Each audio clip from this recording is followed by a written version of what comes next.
Welcome back to Clean News MP. चलिए देखते हैं मध्य प्रदेश की 25 फटाफट बड़ी खबरों को। इससे पहले आप न्यूज को कहां से देख रहे हैं, हमें कमेंट में बताना बिल्कुल ना भूलें। साथ ही हमारे फेसबुक पेज को भी फॉलो करें। फेसबुक पेज का लिंक डिस्क्रिप्शन में दिया गया है। हाथरस हादसे पर सीएम मोहन ने जताया दुख। उत्तर प्रदेश के हाथरस में हुए हादसे पर मध्य प्रदेश के सीएम मोहन यादव ने दुख जताया। उन्होंने कहा कि हाथरस में सत्संग के दौरान मची भगदड़ में कई लोगों की असामयिक मौत का समाचार अत्यंत दुखद है। बाबा महाकाल से प्रार्थना है कि दिवंगतों की आत्मा को मोक्ष प्रदान करें। शोकाकुल परिजनों के प्रति मेरी संवेदनाएं हैं। घायलों के स्वास्थ्य लाभ की कामना करता हूं। बता दें कि भगदड़ में 100 से भी ज्यादा लोगों की मौत हुई। ग्वालियर में जल्द शुरू हो सकता है ऑर्गन ट्रांसप्लांट। ग्वालियर में ऑर्गन ट्रांसप्लांट जल्द शुरू हो सकता है। इसके लिए गजरा राजा मेडिकल कॉलेज प्रबंधन ने शासन से अनुमति मांगी। यहां ऑर्गन ट्रांसप्लांट खासकर किडनी ट्रांसप्लांट के लिए मरीज परेशान होते हैं। इसके लिए मरीज को मेट्रो सिटीज की ओर रुख करना पड़ता है। शासन से अनुमति मिलते ही मरीज को ऑर्गन ट्रांसप्लांट की सुविधा मिल सकेगी। सीएम मोहन यादव ने लोकपत ऐप का किया लोकार्पण।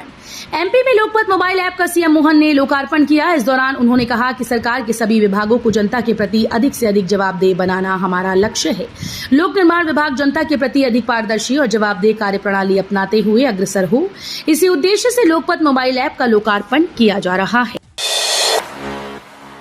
भोपाल शहर का 3,353 करोड़ का बजट पेश। विपक्ष बोला नया कुछ नहीं, पुराने वादे भी अधूरे। नोकझोंक के बीच मंगलवार को भोपाल महापौर मालती राय ने शहर सरकार का 3,353 करोड़ रुपए का बजट पेश किया। बजट में टैक्स में बढ़ोतरी नहीं की गई। बजट में आय और व्यय बराबर रहने का अनुमान है। इस वित्तीय वर्ष में नगर निगम की अनुमानित आय 3,353 करोड़ 16,000 रुपए होगी और अनुमानित व्यय भी इतना ही रहेगा। जबकि नेता प्रतिपक्ष शबिस्ता जकी का कहना है कि बजट में कुछ भी नया नहीं है। सड़क पर गाय दिखी तो पंचायत के जिम्मेदार को जेल भेजेंगे। मध्य प्रदेश में लगातार हो रही राज्य गोवंश से संबंधित अपराध के मामले को लेकर मध्य प्रदेश सरकार चिंतित है। ऐसे में गौवंश को सुरक्षित रखने के लिए हर संभव प्रयास किए जा रहे हैं। वहीं प्रदेश सरकार के मंत्री गौतम चटवाल गोवंश को लेकर गांव के सरपंच, पूर्व सरपंच व जिम्मेदारों को लेकर बेतुका बयान देते नजर आए। जहां उन्होंने अपने संबोधन के दौरान गौवंश के सड़कों पर नजर आने और उनके साथ घटना या दुर्घटना कारित होने पर पंचायत के सरपंच, पूर्व सरपंच व जिम्मेदारों पर 151 के तहत कार्रवाई करवाते हुए जेल भेजने और 3 दिन तक उसकी जमानत न होने तक की धमकी दे डाली।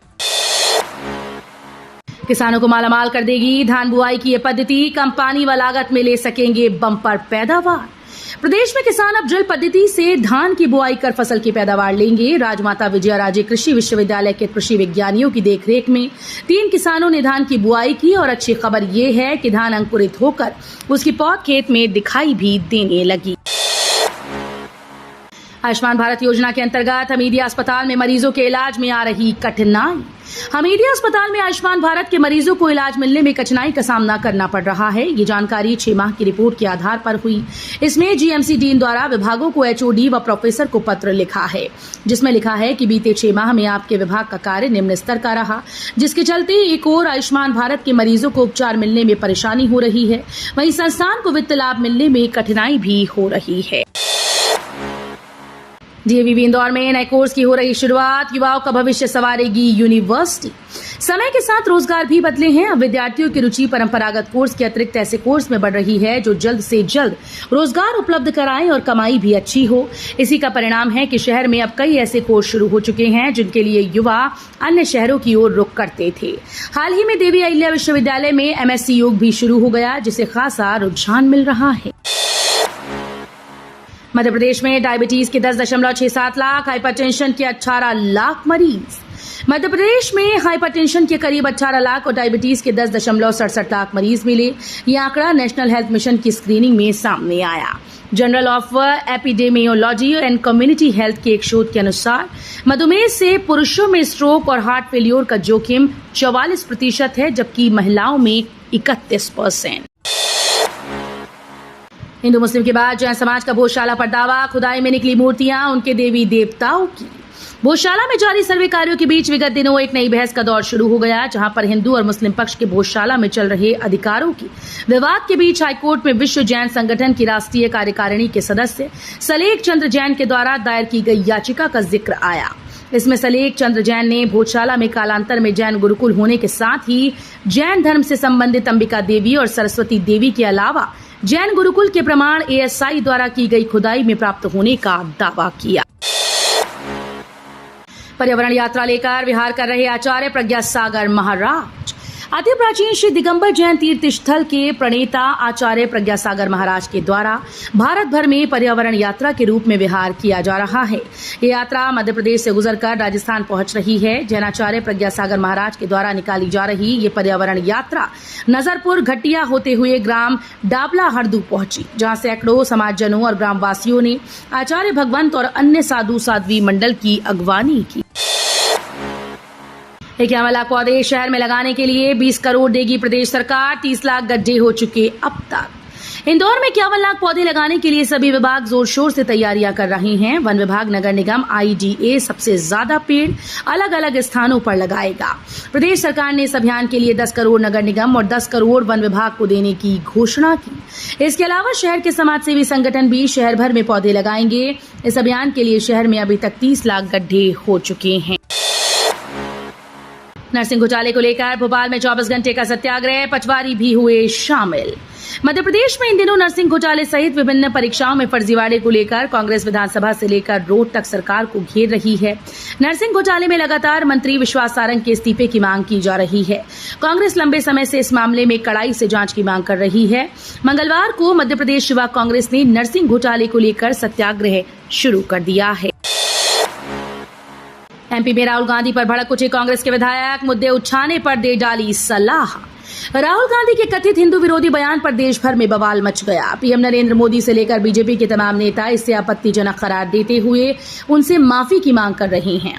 MP में भी इस मामले में सियासत गर्मा गई। CM मोहन यादव ने राहुल गांधी से नाक रगड़कर माफी मांगने को कहा तो विधानसभा में भी ये मामला उठा। खास बात यह है कि राहुल गांधी के इस बयान से कांग्रेसी ही सहमत नहीं है। टैक्स बढ़ोतरी का फैसला वापस लेकर दी बड़ी राहत। भोपाल का 3,353 करोड़ का बजट पेश। MP में राजधानी वासियों को मंगलवार को उस वक्त बड़ी राहत मिली जब शहर सरकार का बजट पेश किया गया। भोपाल शहर के बजट में कोई नया कर नहीं लगाया गया। बजट में टैक्स की बढ़ोतरी प्रस्तावित थी, लेकिन इस संबंध में महापौर मालती राय ने अपना फैसला वापस लेते हुए राजधानी वासियों को बड़ी राहत दी। महापौर ने दावा किया कि बजट में की गई घोषणाएं हर हाल में पूरी की जाएंगी, जबकि नेता प्रतिपक्ष शबिस्ता जकी ने इस पर सवाल उठाया। राहुल के हिंदू वाले बयान पर पीएम मोदी का पलटवार। पीएम मोदी ने सदन में अपने भाषण के दौरान कहा कि सदन में हिंदुओं का अपमान हुआ है, देशवासी इसे माफ नहीं करेंगे। 131 साल पहले स्वामी विवेकानंद जी ने शिकागो में कहा था, मुझे गौरव है कि मैं उस धर्म से आता हूं जिसने पूरी दुनिया को सहिष्णुता और वैश्विक स्वीकृति सिखाई। विवेकानंद जी ने दुनिया के दिग्गजों के सामने ये कहा था, हिंदू सहनशील है, इसी कारण भारत का लोकतंत्र और विविधता पनपी है। राहुल का स्पीकर को पत्र लिखा, मेरा बयान आपत्तिजनक नहीं। लोकसभा में नेता विपक्ष राहुल गांधी को दिए गए बयान के कुछ हिस्से रिकॉर्ड से हटा दिए गए। इस पर राहुल ने स्पीकर ओम बिरला को पत्र लिखा। पत्र में राहुल ने लिखा, मेरा बयान के हटाए गए अंश से अचंभित हूं। मेरा बयान आपत्तिजनक नहीं था, हटाए गए अंश को बहाल किया जाए। मैंने अधिकार के तहत ही बयान दिया था। BCCI ने टीम इंडिया में किए 3 बड़े बदलाव, इन खिलाड़ियों की छुट्टी। जिम्बाब्वे दौरे के लिए BCCI ने भारतीय क्रिकेट टीम में 3 बड़े बदलाव किए। इस टीम में साई सुदर्शन, जितेश शर्मा और हर्षित राणा को पहले 2 T20 मैचेस के लिए भारतीय टीम में शामिल किया गया। ये संजू सैमसन, शिवम दुबे और यशस्वी जायसवाल की जगह लेंगे। साई सुदर्शन IPL 2024 में गुजरात टाइटंस, जितेश शर्मा पंजाब किंग्स तो हर्षित राणा कोलकाता नाइट राइडर्स की टीम की ओर से खेलते दिखे। रूस के राजदूत बोले, भारत हमारा पुराना दोस्त। भारत को रूस का पुराना दोस्त बताते हुए यहां मॉस्को के राजदूत वसीली नेबजनिया ने कहा कि उनके देश के नई दिल्ली के साथ विशेष रणनीतिक साझेदारी के संबंध हैं। उन्होंने उम्मीद जताई कि प्रधानमंत्री नरेंद्र मोदी के रूस दौरे से द्विपक्षीय संबंध और बेहतर होंगे। हाथरस सत्संग हादसा। यूपी के हाथरस में मंगलवार को बड़ा हादसा हो गया। सिकंदरा राउ थाना क्षेत्र के गांव फुलरई में आयोजित भोले बाबा के सत्संग में कल भगदड़ मच गई, जिसमें महिलाओं और बच्चों समेत 100 से ज्यादा लोगों के मरने की सूचना मिली। कलेक्टर ने इस बात की पुष्टि की कि मरने वालों की संख्या 80 से ज्यादा हो सकती है। यूपी के मुख्यमंत्री योगी आदित्यनाथ ने जांच के आदेश दिए हैं। डीजीपी और गृह सचिव मौके पर पहुंचकर राहत कार्य का जायजा ले रहे हैं। राफेल से डरा पाकिस्तान, JF-17 फाइटर जेट को परमाणु मिसाइल राट से किया लैस। भारत के फ्रांसीसी राफेल फाइटर जेट शामिल करने के बाद पाकिस्तान घबरा गया है। पाकिस्तान की वायुसेना अब अपने JF-17 थंडर फाइटर जेट को अपग्रेड करने में जुट गई ताकि परमाणु मिशन के लिए उसे तैयार किया जा सके। पाकिस्तान लगातार अपने परमाणु हथियार कार्यक्रम को लेकर अस्पष्ट रहा है। JF-17 फाइटर जेट को चीन और पाकिस्तान ने मिलकर बनाया है और लंबे समय से ऐसी अटकलें थीं कि इसे परमाणु हमला करने के लिए बनाया गया। सीए संस्थान ने अर्थव्यवस्था को मजबूत बनाने का लिया संकल्प। सीए संस्थान के 75 वर्ष पूर्ण होने पर इंदौर सीए शाखा के द्वारा कई कार्यक्रमों का आयोजन किया गया। इस अवसर पर सीए मनोज फडनीस ने सीए शाखा पर ध्वजारोहण किया और सीए शाखा स्थापित होने का इतिहास भी बताया।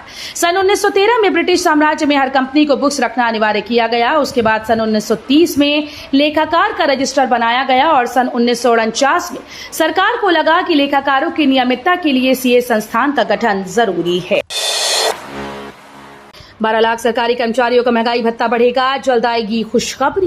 केंद्र सरकार अपने कर्मचारियों को 50% महंगाई भत्ता दे रही है, वहीं मध्य प्रदेश सरकार अपने कर्मचारियों को 46% महंगाई भत्ता दे रही है। इस मामले में एक बार फिर से एमपी के कर्मचारी 4% पिछड़ गए। इसका असर मध्य प्रदेश के 12.5 लाख कर्मचारियों पर पड़ रहा है। राज्य सरकार के कर्मचारियों को उम्मीद है कि 1-2 सप्ताह में मोहन सरकार महंगाई भत्ता और महंगाई राहत को लेकर बड़ा फैसला कर सकती है। मोहन यादव ने कहा, राहुल गांधी ने देश के लोगों को लज्जित किया। राहुल गांधी के बयान पर सीएम मोहन यादव ने कहा कि मैं इसकी घोर भत्सना करता हूं। लोकतंत्र के सबसे बड़े मंदिर के अंदर नेता प्रतिपक्ष ने हिंदू समाज को लज्जित किया। हिंदुओं को हिंसक बताना उनकी कुत्सित मानसिकता का परिचायक है। विश्व के अंदर भारत दुनिया का एकमात्र ऐसा देश है जहां हिंदुओं की सबसे बड़ी आबादी है। कांग्रेस नेता अगर हिंदुओं को इस ढंग से लज्जित करेंगे तो देश इसे बर्दाश्त बिल्कुल नहीं करेगा। बजट में पूरी होगी आस, लाडली बहनों के लिए बड़ा दिन, सीएम ने दिए संकेत। एमपी की बीजेपी की डॉक्टर मोहन यादव सरकार का पहला पूर्ण बजट आज 3 जुलाई को प्रस्तुत किया जाएगा। इससे पहले मंगलवार को प्रदेश के वित्त मंत्री जगदीश देवड़ा ने प्रदेश का आर्थिक सर्वेक्षण प्रस्तुत किया। नई बीजेपी सरकार के बजट से प्रदेश के महिलाओं और किसानों को सबसे ज्यादा उम्मीद है। खासतौर पर महिलाओं के लिए आज बुधवार का दिन सौगात भरा साबित हो सकता है। बजट में लाडली बहना योजना की राशि बढ़ाई जा सकती है। तो ये थी आज की 25 फटाफट बड़ी खबरें। अगर आपको न्यूज पसंद आई हो तो वीडियो को लाइक और शेयर जरूर करें। धन्यवाद।